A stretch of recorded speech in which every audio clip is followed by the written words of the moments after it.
For today's video, tuturuan ko kayong magluto ng salagubang. Marunong akong magluto ng salagubang. Isa itong tradisyonal na ulam sa ilang bahagi ng Luzon, lalo na sa mga probinsya sa Hilaga gaya ng Nueva Ecija, Pangasinan at Ilocos at dito sa aming probinsya ng Abra.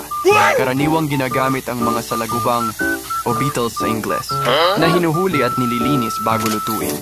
Narito ang simpleng paraan ng pagluto ng pritong salagubang.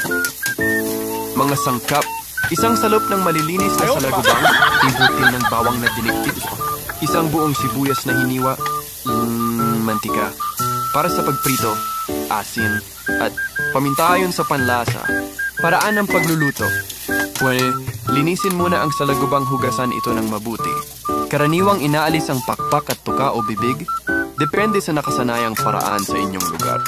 2. Pakuluan sa tubig na may kaunting asin sa loob ng 20 minuto para masigurong ligtas kainin. 3. Patuyuin at iprito sa mainit na mantika hanggang sa maging crispy at golden brown. 4. Igisa sa bawang at sibuyas kung gusto mo ng dagdag lasa. 5. Timplahan ng asin at paminta.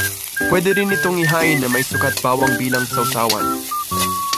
Gusto mo bang i-level up into adobo o ginisa sa kamatis?